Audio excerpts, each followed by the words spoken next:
Hello and welcome to the Meet the Expert series here from Cisco. And today we're talking about network transformation and the role that assurance plays in these critical projects. To get us started, I want to bring in our subject matter expert, Jason Warfield, the Director of Solutions Engineering here at Cisco for Cisco Assurance. And Jason, thanks for joining us today. Really appreciate the time you're going to spend with us. Hi, David. Thank you very much. Super excited to be here and really looking forward to our conversation today.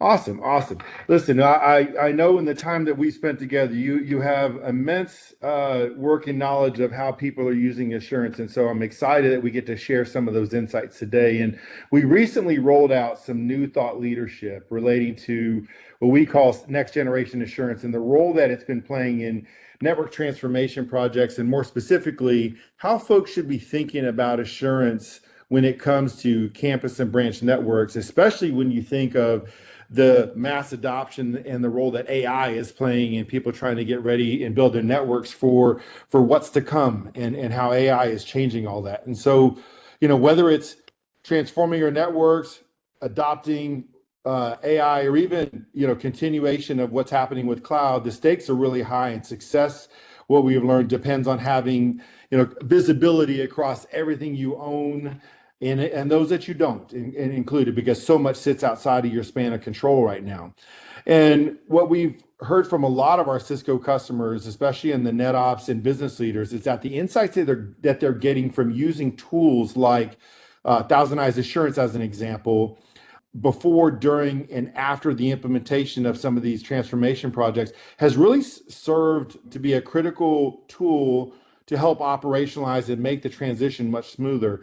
And so I want to start, if we look at the life cycle of how some of this stuff is happening, I want to start with the pre-implementation phase, right? So a lot of folks are going to think, hey, I use assurance to monitor and really helps me on the optimization and performance after I've got things up and running. But I know in talking with you, you've mentioned customers really benefit from this, especially pre-implementation. So from that perspective, my first question to you is really about that. And so from your perspective, what makes the use of assurance during the pre-implementation and the role that visibility you get out of it such a critical success factor for network refreshes and things like the continuation of AI readiness?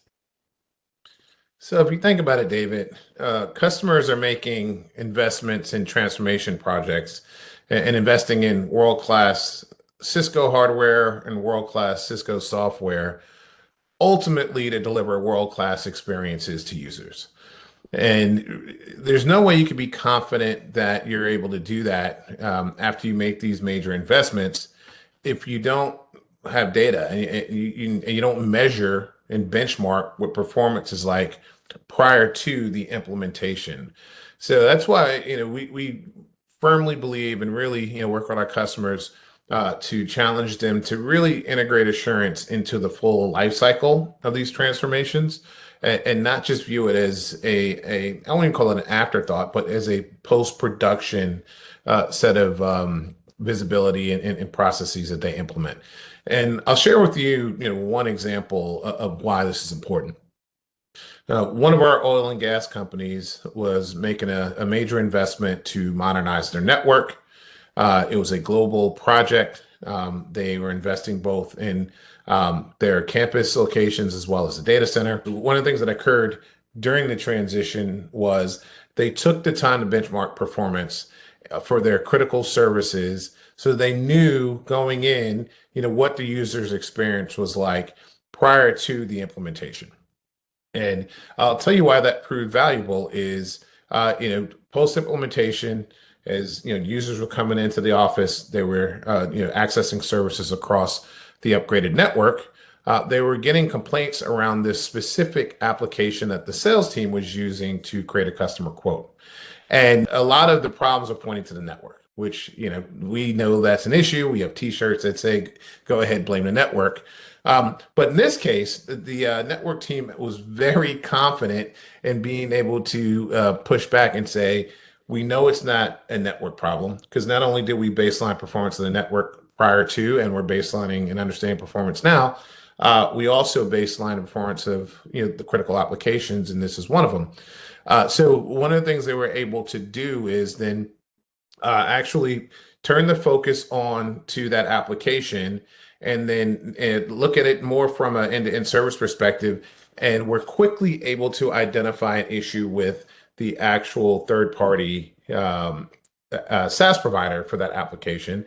And we're able to literally see where in that application the bottleneck was occurring and use this data to actually reach out to that partner, show them where the bottlenecks was occurring, and really work with them collaboratively to improve performance. And I think this is a classic example of where the data provided the confidence, and then more importantly, from a customer perspective, allowed them to focus their attention on the problem area. So they were able to, quickly identify the root cause, work with the appropriate third party, and get the issue resolved.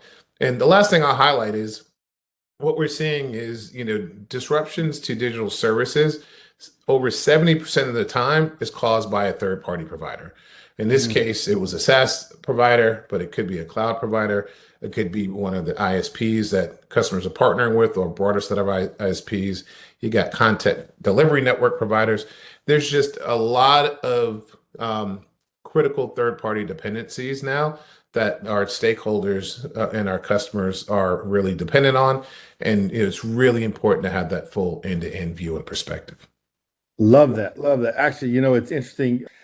I guess as I kind of step back and summarize kind of what I heard, I love the idea that, with that example that you have, you bring it home for me from that using assurance is kind of transforming the planning from like almost like guesswork to precision, and being able to reduce the likelihood of things like unanticipated outages or degraded experiences like you were talking about during the refresh.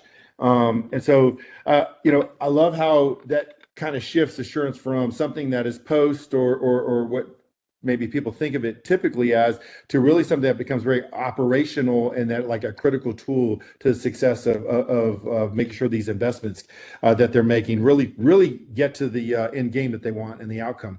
You talked about life cycles. I want to shift gears and I want to talk about so we've done this pre-implementation. You talked about baselining. Let's shift gears and talk about the implementation or during implementation phase. So we all know things can get pretty hectic. Routing, connectivity, and capacity are all in flux, and the pressure is on to really keep applications stable for every user, much like you just alluded to. So how does having that kind of mission control view during implementation change the game for NetOps teams and decision makers? So if you think about what the value of having kind of a mission control system or a single source of truth is, it really provides a broad set of perspectives and also bridges different teams internal to our customers. So if you think about one example I could share, one of our healthcare provider customers, they were making investments to upgrade their data center, and primarily to support and accelerate some of their AI related initiatives. But as part of that, they were also making changes to some of their providers, providing connectivity into the data center, where they had a number of their applications being hosted. And one of their applications is really critical to how they service their customers. So in this case, one of the things they did was, as they were implementing the changes, they were actually leveraging the insurance information to validate that those changes were performing as expected. So in this case, it was a change window. The change window occurred off hours when their stores were closed.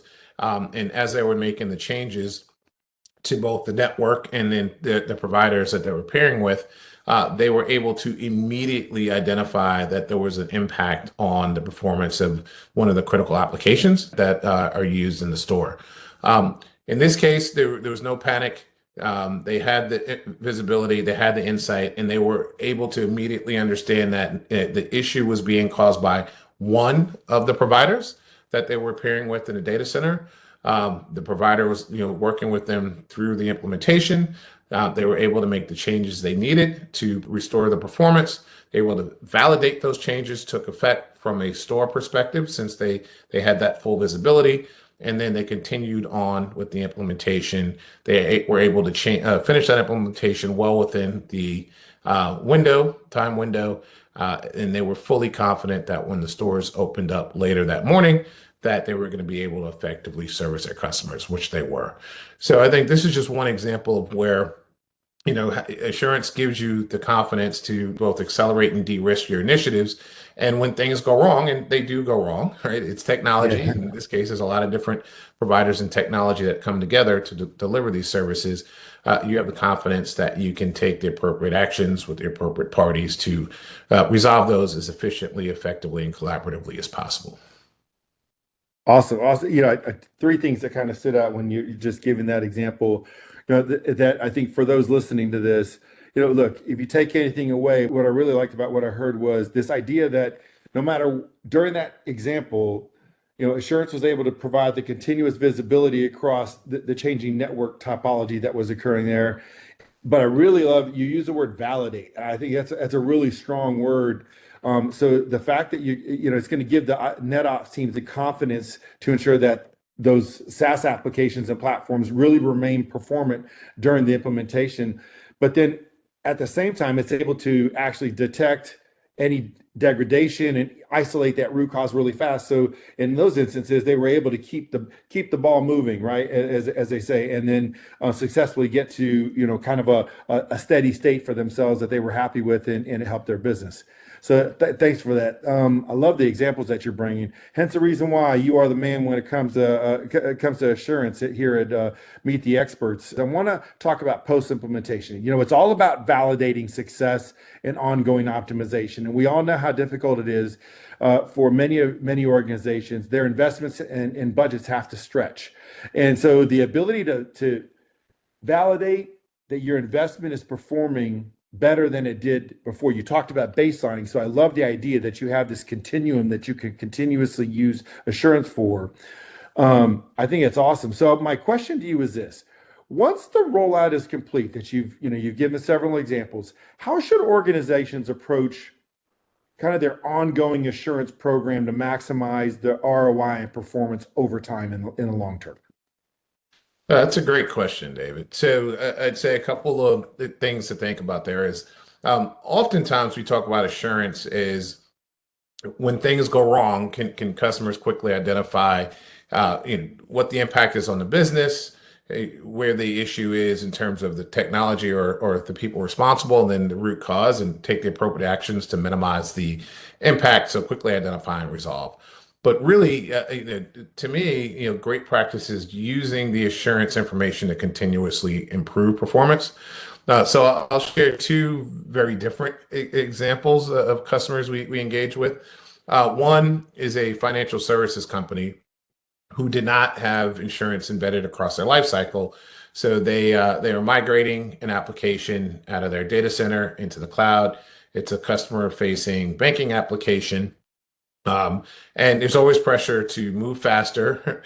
So they were in the process of migrating. The application or the banking service went live for their customers.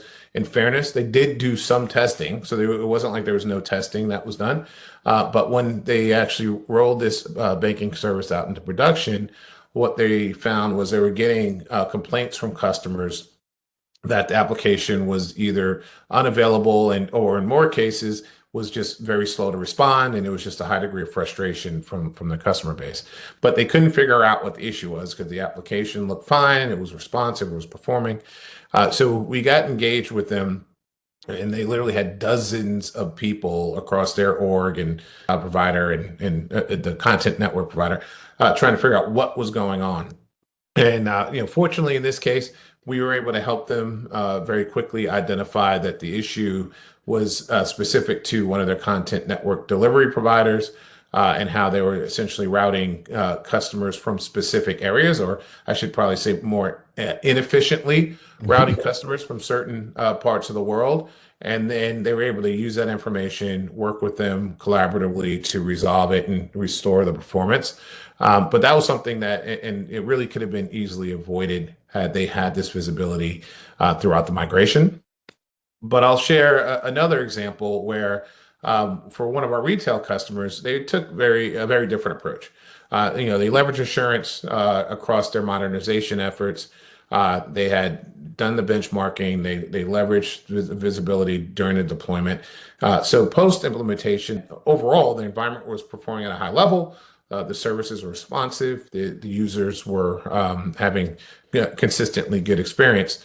But what they leveraged the platform to do was they were able to, leveraging the AI that's integrated into the platform, it automatically brought to their attention that they were having these micro outages or performance issues with certain stores or in certain stores that they were able to tie back to very specific providers or ISPs that they were pairing with. And the good news here was there was no outage. The users as well as the employees in the stores, I should say customers, were able to successfully complete their transactions. They were able to access the internet. But what they used the data to do was actually work with their partners, the providers, to resolve those little micro issues and really improve the resilience and the performance of those services. So not only did they avoid outages altogether, but they were able to really deliver a better experience to their employees as well as the customers in those stores. And I think that's really the goal is to not look at insurance as an insurance policy, but look at how insurance can really help you run a better business, how it can help you deliver consistently great experiences to your users, whether those are customers, citizens, or employees or partners, and then how you can proactively leverage that data to ultimately improve experiences over time.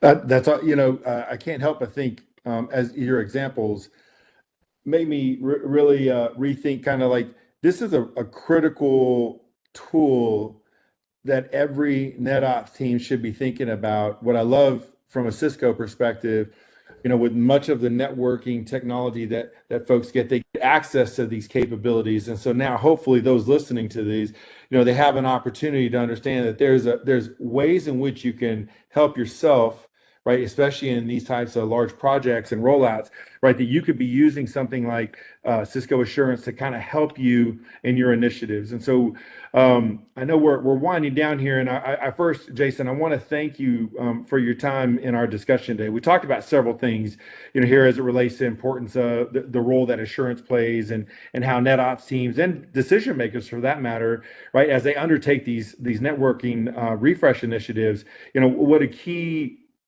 tool assurance can serve to help solve many problems that you laid out, whether it's from planning to deployment and beyond. Assurance really is a critical asset or tool in the toolbox that folks should be using. And to me, I think the benefits are clear after listening to many of your examples. It's about streamlined operations and be able to show the return on investment, because you know how critical that is, and the significant boost in productivity because you're finding things faster or even before they occur. So you might even have time for that second cup of coffee in the morning, or maybe even a lunch break, right? So if you like what we talked about today and are ready to make the case for your network refresh, we at Cisco, we have immense capabilities to help you as you use our tooling and networking tech stack.